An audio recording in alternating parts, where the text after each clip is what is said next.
Si alguien quiere preguntar algo, hágalo ahora, yo se lo transmito, que después termina y me van a decir, no le preguntaste. Acá la gente pregunta, dice. Por eso. Acá los chicos están preguntando cosas.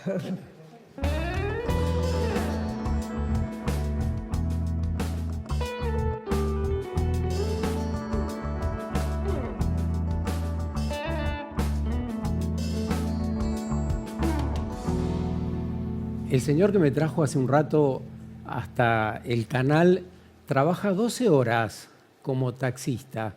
Venía medio rápido, eran las 2:30 de la tarde, porque después tenía que ir a buscar la comida que su mujer le preparaba y cuando podía iba a comer y al rato tenía que salir a buscar a su hija a la escuela. Varias cosas entre medio, entre los viajes, tratando de componer las situaciones para que le quede más o menos todo a mano. Hablábamos de la organización que nos dábamos y decíamos, en el mundo que vivimos, en el país que vivimos, necesitamos darnos una organización diferente, una organización que no nos haga vivir desesperadamente para buscar trabajo, para alimentarnos, para procurar la educación, para procurar una vacante en la educación. El tema de la organización que nos damos en la política, en la economía, la organización que nos damos en los vínculos familiares, tiene que ver con esta transición que proponemos, organizarnos de un modo diferente. Por eso le saqué la conversación al taxista y un poco cuando le conté y le dije que era posible organizarnos de un modo diferente para que no haya que trabajar 12 horas, deberíamos trabajar 6, 8 y después pintar, jugar con nuestros hijos, hacer lo que se nos cante. Y él me miró por el espejo y me dijo, ojalá. Me lo dijo de un modo dulce, de un modo esperanzado. Ojalá. Yo creo que es posible. ¿Qué decís, Silvina? ¿Cómo estás? ¿Qué tal, Sergio? ¿Cómo andás? Bien. Qué lindo escucharte, qué lindo escuchar que el ojalá, que hay esperanzas de cosas diferentes, Eso, de no dejarnos llevar. eso. Y que podemos hacerlo, porque yo le decía al taxista, si no nosotros, ¿quiénes? ¿Quiénes van a cambiar el modo que tenemos de vivir? Uno mismo. Es una decisión, ¿sabías? A mí eso me pasa todos los días con mis pacientes. Como cuando vienen a consultar es porque muchos tomaron la decisión de cambiar y quieren encontrar un camino de cambio. Y otros que, bueno, mira, vengo porque si no pierdo cosas. Y la verdad es que a mí no me gustaría cambiar tanto. Y esos son los que más cuesta. Más cuesta que no pierdan cosas y más cuesta que sean enteramente felices, porque también el cambio implica no tener todo, ¿no? Entonces, creo que el ser humano hoy quiere todo. Y bueno, creo que las transiciones nos hablan de que dejamos cosas para elegir otras.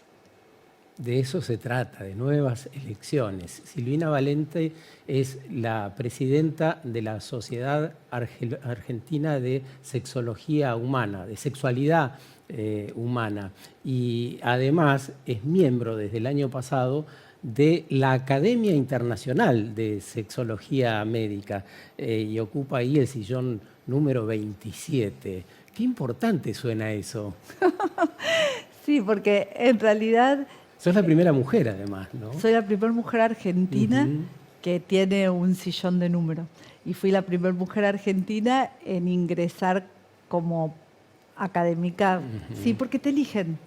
Te eligen en base a tu trabajo y a la cantidad de publicaciones y al trabajo que vos haces, si les interesa que hiciste algún aporte a la sexualidad humana o a la sexología desde tu humilde lugar, ¿no? Y bueno, la verdad que para mí es un honor que me hayan mirado, ser la primera mujer argentina, porque argentinos hay otros, pero eran 3 varones, y después que entré yo entró, pero no de número, sino como para la selección otro varón.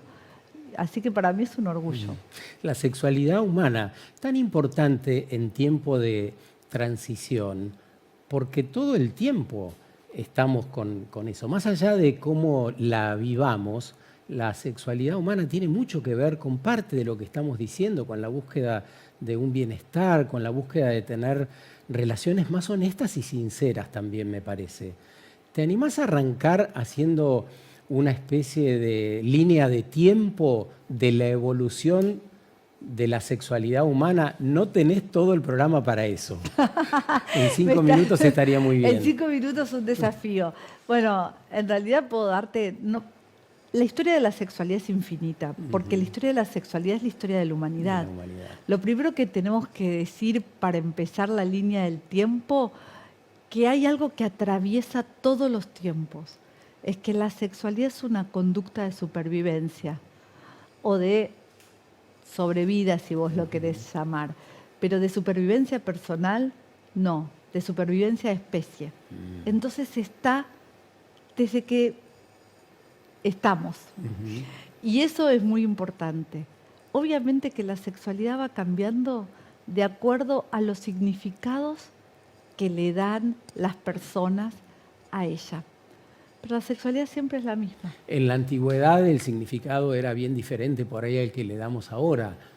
Sí, fueron cambiando, cambian con las épocas y cambian con los lugares, cambian con las costumbres, cambian en el mismo lugar, porque por ejemplo nosotros estamos acá en Buenos Aires y tenemos diferentes comunidades que tienen diferentes concepciones o la conciben la sexualidad de diferentes maneras.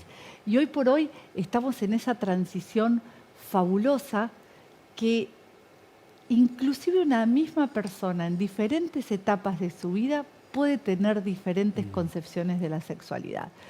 Yo creo que la sexualidad es necesaria, es humana, es libre, la quisieron regular, pero es una conducta porque la sexualidad es natural. La quisieron regular en una época, la quisieron ocultar, le tuvieron miedo, mucho miedo, y ahora la quieren visibilizar.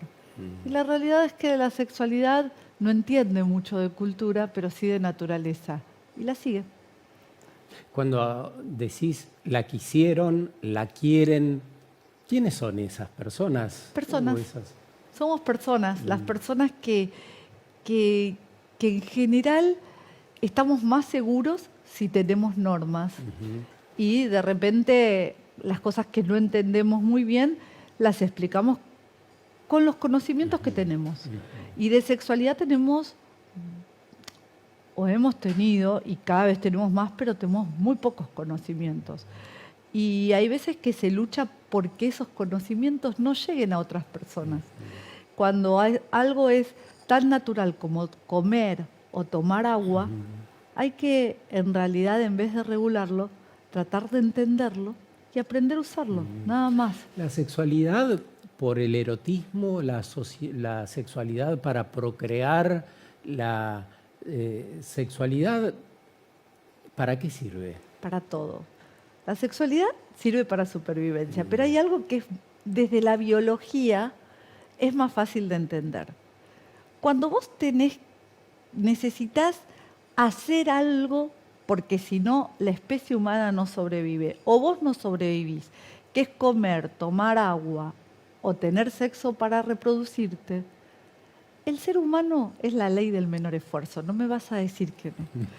Entonces, si yo tengo que hacer algo para un bien mayor como es el que poblemos el mundo, tiene que estar ligado a algo que me guste, al placer, a una recompensa, algo placentero.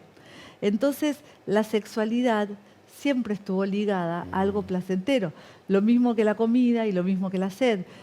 A mí me tiene que gustar hacerlo, porque si a mí no me gusta hacerlo, si no me quiero movilizar para hacerlo, me quedo quieta, no lo hago. Entonces, esa característica que tiene la sexualidad le fue muy conflictiva. Y aparte también las características de que también, como me tengo que movilizar para obtener placer, también me tengo que movilizar con cuestiones que me gusten. Y ahí empiezan los vínculos. Y ahí empiezan las regulaciones. Qué sé yo, cuando no teníamos penicilina y empezamos a vislumbrar que a través del sexo podíamos contagiarnos de enfermedades que nos podían llevar a la muerte, como la sífilis, por ejemplo, y lo teníamos que empezar a regular. O ¿de quién es ese bebé? Cuando la paternidad no existía el ADN, tenía que existir la confianza. Y si la confianza no existía, ¿de quién eran los bebés? Yo voy a mantener ese bebé si ese bebé no es mío. Entonces ahí empezaron a pautar o a reglamentar la sexualidad, algo que es más bien natural. ¿Y qué cosas no sabemos? Aludiste eso hace un ratito y que vale la pena que conozcamos. De la sexualidad, a mí me encantaría que conociéramos desde el funcionamiento hasta los valores.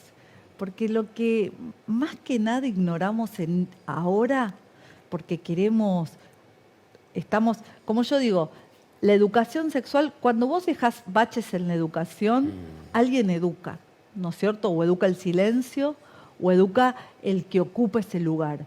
Y muchos años el que ocupó el lugar de la educación sexual fue la pornografía, ¿no es cierto? O las cuestiones clandestinas. La clandestinidad tomó el papel del académico sexual.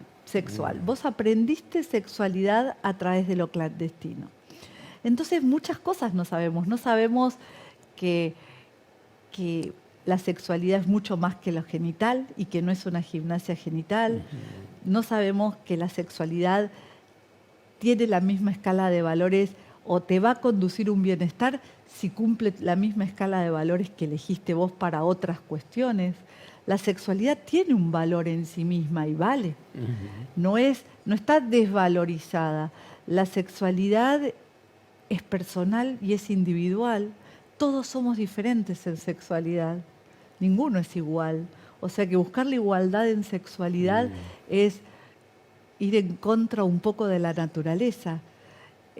La sexualidad es humana, es una conducta, es tan natural que cuando la empezamos a vivir y conocerla, y bueno, y en base a eso tenemos años de retraso de conocer, de decir, bueno, está bien, entonces si no es en un principio lo genital da vergüenza, entonces tenía que ser lo protocolar y vincular dentro de los cánones de matrimonio, etcétera. Cuando decir, bueno, después los hombres tienen más derecho al placer porque las mujeres tienen que criar, o sea, entonces es como que las mujeres no teníamos tantos derechos.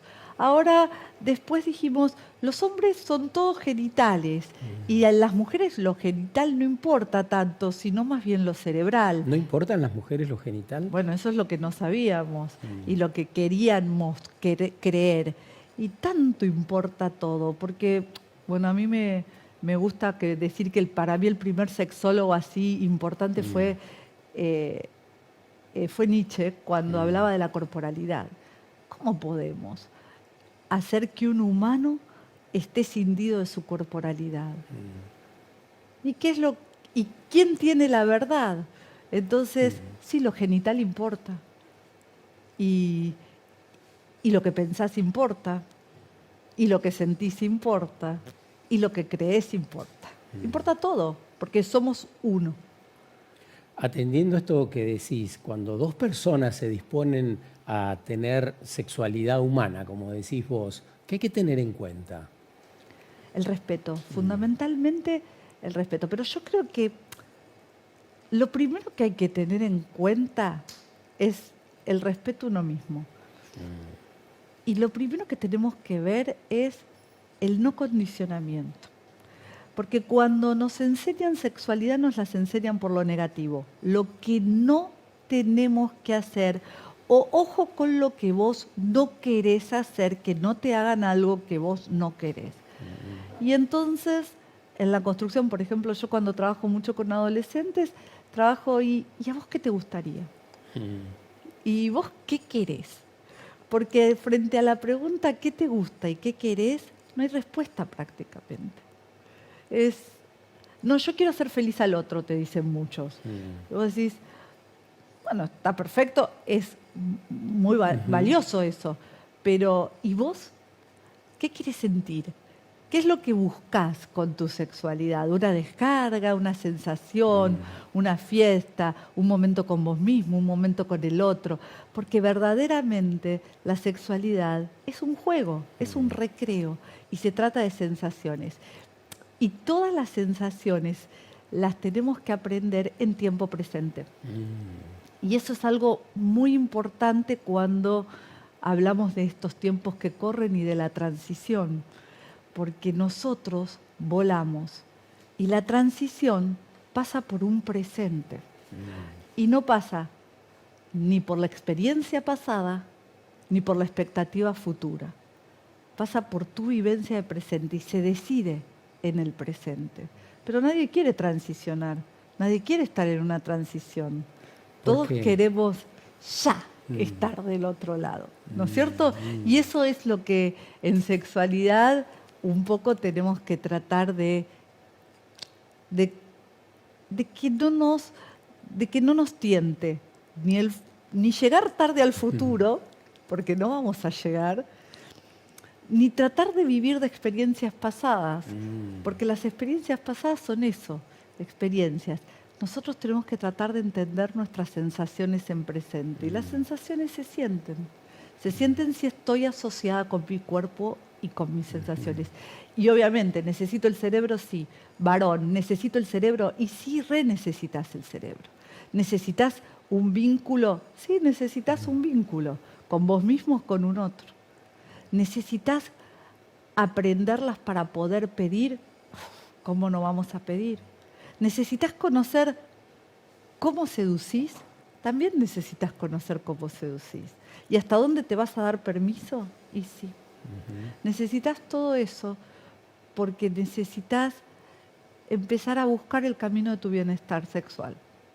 ¿Cómo influye el contexto, que en principio hablábamos de un mundo que nos obliga a buscar desesperadamente casi lo esencial, nuestro trabajo, la educación de nuestros hijos, el desarrollo personal? En las ciudades especialmente se ve esto, la falta de tiempo, la idea de que se extinguen las especies, la idea de que no sabemos qué va a pasar mañana si el calentamiento global sigue acechándonos, si seguimos destruyendo la Tierra. ¿Todo eso juega en algún lugar? Juega en la ansiedad, pero nosotros tenemos que tener herramientas o conocer herramientas, por ejemplo, para decir que no tenemos que perder algunas cosas, ni la capacidad de asombro, ni la capacidad de juego, ni la capacidad de búsqueda, ni la de la creatividad. Y eso no ocupa mucho tiempo. Pero si yo vivo preocupado por cosas que no voy a poder solucionar, por ejemplo, cuando llego a mi casa, como yo les digo a veces a las personas, ¿cuánto tiempo te dura bañarte? ¿Y qué pensás cuando te bañás? ¿Elegís el aroma del jabón? ¿Elegís la ducha si te va a pegar fuerte o suave? ¿La temperatura del agua? ¿Cómo te acariciás el cuerpo? ¿Si elegís una esponja o no una esponja? ¿O empezás a decir, ay, bueno, mañana tengo que hacer, o ahora, o si me baño a la mañana, hoy voy a tener que hacer eso? ¿Cuántas cosas solucionás en el baño de todas las ideas que tenés? Y yo creo que menos del 1% de tus planteos. Pero te perdiste tus 5 minutos de baño. Qué interesante, claro. Cocinamos, estoy cortando, si no me corto el dedo. ¿Tomás un café? Tomás un café. Cuando tomás un café, ¿lo lees? ¿Cuánto tenés? Sí. 5 segundos tardás en tomar un café. ¿Por qué pensar en otra cosa? ¿Por qué agarrar el celular? Ese andar suave nos va a terminar sirviendo para la sexualidad, ¿no? Para una buena sexualidad. Tal cual, porque es aprender a vivir el presente. ¿Y cuántas veces en el día nosotros sentimos esas cosquillas que nos están diciendo, ¿sabes qué? Tengo ganas de buscar una sensación que yo aprendí desde antes que va a ser placentera. Y tengo ganas de vivirla. Pero también en la sexualidad pasa esto que vos decís, como en el baño, como en la vida, que sea así. Entonces tenemos valorizaciones. ¿Qué valorizamos? El orgasmo. Y yo cuando valorizo el orgasmo, ¿qué estoy valorizando? El final. El final. Estoy terminando. Entonces digo, Te perdiste toda la ida, las vueltas, la Te parada. perdiste la sexualidad, te perdiste. Yo digo siempre que la etapa más linda de la sexualidad con un otro o con uno mismo es la excitación. Y hoy la sacamos hasta del manual de clasificación. ¿Cómo es eso? Y nosotros ahora tenemos un trastorno de interés y excitación en vez de tener un trastorno del deseo o un trastorno de excitación en sí mismo. O sea, ya la excitación es como que ya no es ni siquiera una etapa, y en realidad es la etapa. Yo siempre digo que es la fiesta. Cuando vos vas a una fiesta y te hacen soplar las velitas, la fiesta terminó. Cuando vos vas a una fiesta y te dan una copita, te reciben, charlas con amigos, después hay baile, después te volvés a sentar a la mesa, después volvés a charlar, no sé, hay otras etapas de baile, hay otros amigos que entran, hay tiempo compartido. Y después de un tiempo, soplás la velita y decís, qué buena fiesta. Estuve en la fiesta. Estuve en la fiesta, ¿entendés? Y cuando hablas de la excitación, ¿hablas de una excitación ya producido el encuentro o puede darse esta excitación que creo que mencionabas en algún momento del día pensando en ese encuentro? Para mí la excitación es en todo momento. Lo que tenemos que aprender con la excitación es identificarla. Y después de la excitación viene la evaluación. Si yo puedo entrar en un encuentro sexual para activo o la puedo hacer perdurar durante todo el día, varios días, varios momentos.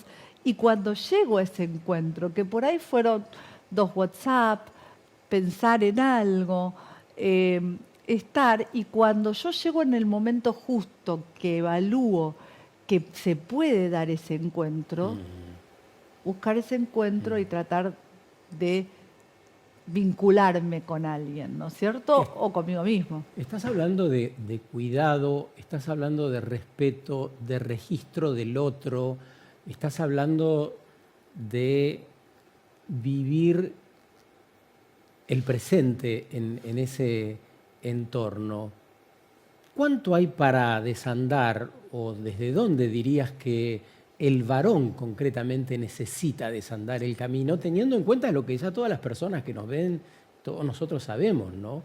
Que venimos de un machismo tan fuerte en ese sentido y que no tiene nada que ver con esto que vos decís. Oye, el varón para mí, las masculinidades hoy están en crisis y creo que se deben muchísimo autorrespeto. El respeto de poder también valorarse. ¿Qué quiere decir esto? Valorarme que la sexualidad no es solo mi pene, que no compren ni el tamaño, ni la frecuencia, ni la cantidad, ni el placer, ni la responsabilidad de darle placer a un otro. Las masculinidades también se tienen que escuchar un poco más y tienen que aprender a ser sensibles, a sentir la excitabilidad, a descentralizar, que no todo es un pene, a bajarle esas expectativas, porque en realidad hoy para todos los hombres el tamaño del pene, en nuestra época estaba Rocco Siffredi, ahora el negro de WhatsApp, y sigue todo girando alrededor de ese falocentrismo. Cuando en realidad ya muchos hombres saben que un buen beso, un buen abrazo, una relación sin genitalidad o sin coito, vamos a decir, el coito lo llamo la penetración del pene en algún lugar, también puede relajar muchísimo y puede ser un encuentro muy satisfactorio. Y saber que yo no tengo que entrar en un vínculo teniendo miedo. También ustedes pueden pedir, también ustedes pueden saber qué quieren, también ustedes pueden explorar y tener algún tipo de creatividad, y también ustedes pueden decir que no. Porque ese no del hombre, la mujer, si es un heterosexual, lo tiene que respetar también. nosotras también tenemos que respetar ese encuentro. Los hombres también les puede doler la cabeza o de haber tenido un mal día.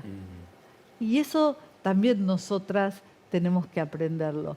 Y que la comunicación sexual no siempre es del todo tan corporal y dependiendo de un bombeo o una erección continua. Podemos fluctuar, podemos disfrutar, si tenemos mucho tiempo, podemos disfrutar mucho más tiempo. Empezamos, terminamos, no terminamos, seguimos empezando. ¿Eso del tiempo tiene que ver con el lugar donde vivís? Si estás en el campo, en una localidad como más tranquila o países que no tienen tanta urgencia que en una gran capital, ¿hay diferencias con eso? ¿Está estudiado o no? No, cuanto menos educación, menos dura una relación sexual. En el país donde menos dura una relación sexual a veces es en Estados Unidos porque lo tienen todo medido.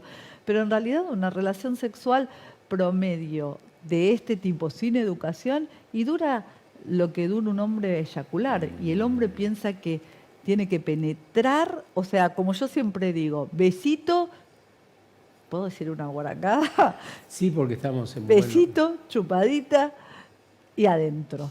Y ese es como un guión muy rígido que lo exigen también las mujeres y se lo exigen a los hombres. Y en realidad, ¿quién puso ese guión? ¿Quién dijo que hay que sostener una erección durante todo un encuentro? ¿Quién dijo que un encuentro tiene que durar o terminar cuando termine un hombre? ¿Quién dijo que los orgasmos tienen que ser simultáneos?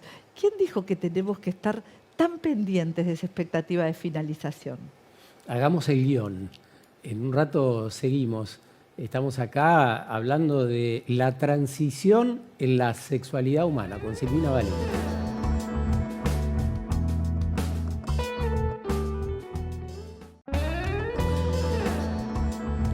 La transición en la sexualidad humana. Silvina Valente nos acompaña hoy. Que además vos tenés especialidad en ginecología y obstetricia, ¿no? Sí, ya obstetricia no hago más y ginecología hago algo, sí. Hablábamos de qué cosas le pasa al hombre antes de ir a la pausa y lo rápido que puede hacer una relación sexual si está regida o tiene el mando el hombre. En ese esquema, nuestras abuelas, ¿tenían orgasmos las mujeres? Nuestras abuelas. Bueno, vamos a poner nuestras abuelas como hipotético porque no está bueno generalizar, pero creo que hay un conjunto de mujeres, desde nuestras abuelas hasta nuestros tiempos, que piensan que la relación sexual termina cuando el hombre eyacula. Ni el hombre tiene el orgasmo cuando eyacula, o sea, sí puede ser que haya milésimas de segundo, pero en general es diferente el tiempo de la sensación orgásmica del varón que de la eyaculación. Ni la mujer tiene que parar de sentir con esto, porque lo que sí nosotros tenemos que saber es que la relación sexual, ya cuando está en la actividad sexual, es egocéntrica. Cada uno tiene que ser responsable de sus propias sensaciones y tiene la responsabilidad de comunicárselo a la persona con la cual está compartiendo ese momento. Segundo, que el hombre, tenemos los mecanismos de excitación, que es la erección del pene en el hombre y la lubricación en la mujer, son mecanismos bastante homólogos que tienen un efecto neurovascular. ¿Qué quiere decir esta palabra difícil? Que el pene, los cuerpos cavernosos del pene, que son dos tubitos que están adentro, se tienen que llenar de sangre, y los bulbos vestibulares de las mujeres, que están por debajo de los labios mayores nuestros, también se tienen que llenar de sangre. La cuestión que nosotras, al tener la vagina en el medio, tenemos fugas de esa sangre, entonces para que se nos llenen de sangre necesitamos aún más tiempo. Y esto es lo que hoy sabemos. Pero también lo que sabemos es que anatómicamente recién ahora está empezando la era genital del estudio genital en la sexualidad en la mujer. Porque te acordás que cuando estábamos hablando antes decíamos que en las mujeres priorizábamos lo cerebral. Ujú. Ahora estamos viendo esto. Y es cierto que las mujeres no se conocen ellas mismas, porque hay muchas mujeres de la edad de nuestras abuelas o más chicas que nunca se miraron. Es más, nosotros científicos, hoy por hoy, estamos recién conociendo el clítoris. Cuando decís nunca se miraron, literalmente... Literalmente nunca se pusieron un espejito en la vulva, porque el pene es más visible, Claro. pero todos te dicen, no, las mujeres tenemos todo adentro y los hombres tienen todo afuera. No, no, no, no, no. Nosotras tenemos nuestros genitales externos que son los responsables de nuestro placer y de generar la excitación y finalizar el tiempo de la excitación con el orgasmo, que son esas contracciones musculares para que la sangre que llegó durante la excitabilidad salga y se evacúe. Y eso es lo biológico, pero las sensaciones son lindas. Y esas sensaciones, una mujer tarda un poco más de tiempo que un hombre, y más si no está sola.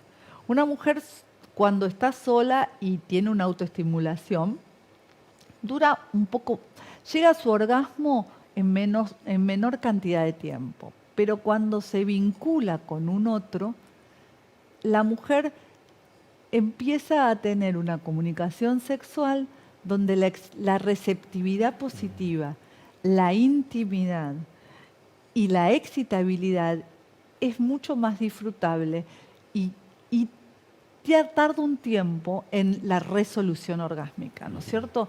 Entonces, esto es importante porque, como yo les digo a mis adolescentes cuando hablamos de sexualidades, yo quiero que todas jueguen en la selección del sexo argentino y ninguna se me levanta de la cama sin un orgasmo, sin antes haberlo decidido. Porque yo puedo no tenerlo si lo decidí. Claro. Pero si yo no lo decidí y el chico dice, ¿la pasaste bien? Y yo digo, sí, la mayoría de las adolescentes de hoy siguen teniendo el mismo sexo que nuestras abuelas. Estamos hablando de la transición. Siguen teniendo el mismo sexo que las abuelas, pero en transición empiezan antes, ¿o no? Sí, empiezan. La edad de inicio de relaciones sexuales es variable también de acuerdo a las personas. No me gusta generalizar, pero hay un promedio y ese promedio es 13 en varones en Argentina y 14 en mujeres. Es la edad promedio. Siempre hay alguien que por ahí nos está escuchando y dice, yo tengo más de 50 y nunca tuve sexo. Estás a tiempo, no es porque no tengas 14, llegaste tarde y vamos a cerrarlo. ¿Cuál es el mejor modo de acompañar a esas adolescencias que arrancan con el sexo? Con conocimiento, con respeto, con conocimiento, pero lo mejor es arrancar en la niñez. Yo creo que el mejor modo de acompañar a alguien para saber de sexo es respetar la intimidad y saber que el sexo es algo privado, es algo íntimo y para tocar tu cuerpo, como yo ya te dije, primero te tengo que enseñar a que hay cosas que te tienen que gustar y las tenés que disfrutar y se te tiene que perder el tiempo en eso. Pero a su vez hay momentos tuyos que en la familia son tuyos. Por ejemplo, tocar la puerta, aunque seamos bebés, de la habitación. Pedirte permiso para limpiarte cuando estás en el baño o cuando te voy a cambiar el pañal. Pedirte permiso cuando te voy a bañar. Enseñarte una forma de baño y de limpieza y de higiene que cuando la sepas hacer solo, yo no tenga por qué, por más que sea tu mamá, de hacerla. Enseñarte que no tenés que besar a todas las personas que se te acercan porque son mayores, es el abuelo, es el esto, y saludar con un beso es educado. Si hay un niño que no tiene ganas de acercarse corporalmente con otro, aprender a tener sus zonas de seguridad y de confort. Aprender que la sexualidad es una decisión. Y lo que más tengo que acompañar a los adolescentes es en la toma de decisión asertiva. Primero, autocuidado, autorrespeto, autoconfianza y saber que lo que vos querés es lo que tenés que hacer. ¿Y cuándo? ¿Cuándo es el momento? Porque esa pregunta me la hacían siempre, es cuando esos chicos se den permisos a ellos mismos de que esa situación que van a tener no les va a causar angustia, ni conflicto, ni la van a tener que ocultar, y que a su vez van a proteger su cuerpo para no enfermarse. El cuándo tiene que ver un poco con el dónde. El cuándo tiene que ver con tu permiso y tiene que ver con tus respetos y con tu dónde. O sea, no en el baño del shopping, aunque muchos debutaron en el baño del shopping. A veces no en el auto, atrás cuando te toca el policía, como cuando nosotros éramos chicos, a ver qué estás haciendo. No en un lugar donde... Y no con quién también, porque hay veces que hay que elegir con quién. Hoy por hoy hay muchos varones que todavía los llevan a debutar con mujeres que trabajan de esto. Y la realidad es que no les piden permiso. Yo creo que lo importante es hacer lo que uno quiere. Y si uno no se da cuenta bien lo que quiere, consultar. Porque hay un montón de personas que nos dedicamos a la educación sexual, a la sexualidad, a un montón de cosas que podemos resolver dudas antes de empezar. Y saber que un tropezón no es caída, una angustia no es la última sexualidad. Si empecé a tener relaciones sexuales, puedo dejar de tenerlas. Si no empecé a tener relaciones sexuales, puedo tenerlas. Pero siempre respetando nuestros tiempos. El poliamor es un símbolo de esta transición, de este tiempo. El poliamor es otro camino más que uno puede llegar a elegir con respeto y permisos. ¿Querés contar brevemente qué es el poliamor? Yo creo que hoy por hoy tenemos varios tipos de parejas o de formas de vincularnos. Y como hablamos de orientación sexual, ya de acuerdo a nuestras preferencias, de acuerdo si nos gusta más una mujer, un varón, los dos, o etcétera, o nada, también tenemos que hablar de orientación relacional o vincular, donde probablemente en nuestro interior muchas de las personas que por cultura somos monógamos, no sentimos que nuestra orientación es monógama.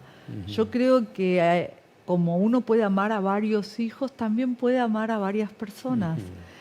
Lo importante es, dentro de estas relaciones que son diferentes, desde abiertas, swinger, poliamorosas, la poliamorosa es la que necesita mayor madurez, lo más importante es la lealtad y la honestidad hacia uno mismo y hacia las personas que participan. Porque si hay alguna de las personas que está participando de eso, que no lo comparte o que no tiene esa orientación, también tiene que tomar la decisión o de alejarse o de conversarlo. ¿La monogamia asfixia? ¿La monogamia quita libertad? ¿La monogamia es una institución que va a quedar atrás después de que transicionemos?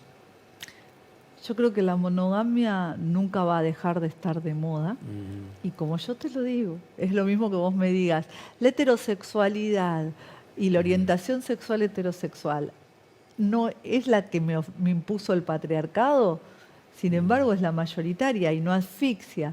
La monogamia es una orientación relacional y hay muchas personas que lo hacen. De hecho, los estudios con ratitas, por ejemplo, hay unas ratas que se llaman de pradera y otras de montaña. Las ratitas de pradera son monógamas y las ratitas de montaña no. Las ratitas de pradera, por ser monógamas, son más violentas, defendiendo a sus crías y a sus cosas. Y las ratitas de montaña son mucho menos violentas porque no defienden nada ni tampoco tienen crías que defender. Como que no las reconocen. Entonces, como yo te digo, son condiciones, son orientaciones, son elecciones. No me gustaría limitar. A mí me parece que la transición en sexualidad está en abrir. La transición se llama permiso en sexualidad. Y el permiso es permiso para decir hoy, soy monógamo. Y permiso para decir hoy, soy heterosexual. Y permiso para decir otras cosas, porque somos todos diferentes.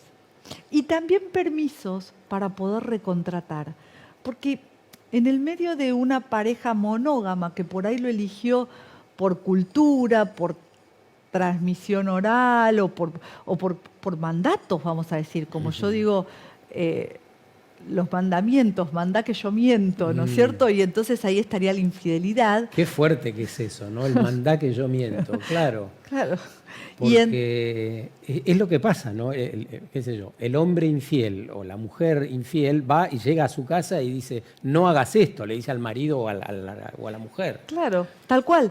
Y le prohíben hacer las prohibiciones, cuando en realidad el amor bien visto es, y en realidad yo quiero que vos seas feliz, y yo quiero que vos seas feliz, pero ojo, si yo soy feliz en un contexto poliamoroso, pero una de los amores no es feliz en eso, y bueno, ahí tenemos que renegociar, ahí tenemos que ver hasta dónde, cuando hay amor, vamos a vincularnos. ¿Cómo se llevan los celos y la sexualidad? Yo creo que los celos y la sexualidad no depende de la sexualidad, depende, ahí yo ya te digo que es un terreno más de las relaciones, de lo vincular y de los apegos. O sea... Los celos son emociones también, son emociones, ¿no? sí, pero bueno, obviamente que los celos son más una emoción del tipo de la sexualidad amorosa y de la sexualidad vincular o de la vinculación de pareja que de la sexualidad en sí, ¿no es cierto? Porque si hay una pareja que se ama muchísimo y que pactan, contratan, si vos querés, explícitamente, porque en esto de las relaciones abiertas hay que pactar explícitamente. O sea, porque yo puedo tener una relación abierta, puedo tener un poliamor, puedo tener un swinger, puedo tener una relación de distintas jerarquías, vamos a decir, dentro de esto, pero lo tengo que pactar con la otra persona. Y las dos personas tienen que estar cómodas. Si es que hay una relación amorosa vincular, que las dos personas se tienen que sentir bien con ese pacto, porque si no es asimétrico. Y las asimetrías traen celos, traen problemas y traen en realidad discusiones y rupturas en las parejas. Podemos hablar de la procreación. Muchas parejas están pensando que no vale la pena traer a alguien a este mundo. ¿Esto pasó siempre? ¿Pasa ahora? ¿Se está fortaleciendo esta idea? Y esto pasó, a mí me parece que pasó siempre y que pasa en distintos contextos de la historia. Por ejemplo, hace unos años eso pasaba, por ejemplo, en Europa pasaba esto. Y hoy vas a Europa y está llena de bebés. Y venís acá a América Latina y te dicen que está pasando esto. Yo creo que son cuestiones epocales y también... y también son decisiones personales. Eso, con ¿no? elecciones. Arrancamos hablando de las elecciones. Quizá en Latinoamérica estamos eligiendo lo que nos conviene, digamos, con las crisis económicas y financieras que tenemos, la falta de trabajo y demás, las personas eligen no tener pibes que después no van a poder criar, atender, ¿no? Tal cual. Y a veces con este ritmo que vos decías de trabajo, a veces hasta es una decisión inteligente, porque de vuelta, ¿por qué el mandato de que todos vinimos al mundo para tener hijos? Si ahora ya la población es lo suficientemente abultada como para, en realidad, que necesitamos más podas naturales como las pandemias, o necesitamos más podas más que crecimiento. Entonces, a mí me parece que de vuelta volvemos a los permisos. También me puedo permitir decir que no quiero tener hijos o que no vamos a procrear y vamos a ser pareja o no, o que quiero tener una relación poliamorosa. Porque también hoy por hoy estos que no sé por qué lo asociaste, pero está muy bueno porque se asocian esto, son decisiones muy fuertes. ¿Y cómo las enfrentás? A la familia, en el trabajo, a un montón de cuestiones. Es decir, yo tengo pareja abierta. Los mandatos sociales que nos anclan todo el tiempo, ¿no? ¿Cuáles, tenemos un par de minutos para cerrar, cuáles son esos mandatos casi míticos con los que todavía convivimos? Creo que los mandatos más que míticos son expectativas y exigencias. El querer ser perfectos. El querer ser perfectos, el querer ser queridos, el querer agradar, el que todo pase por la aprobación del otro hace que nosotros nos apeguemos más a algunos o a otros mandatos, a los viejos o a los nuevos mitos. Yo creo que asumir que somos imperfectos, que nos podemos equivocar, que de los errores aprendemos, que podemos hacer pequeños cambios para ser creativos, que podemos disfrutar, que podemos aceptar la naturaleza humana, que es imperfecta, y creo que eso nos lleva a un movimiento, nos lleva a una búsqueda, nos lleva a una motivación, nos lleva a un deseo, nos lleva al placer. Creo que cuanto menos perfectos y más vulnerables nos sintamos, más cerca vamos a estar de la búsqueda del placer y del bienestar. Muchas gracias.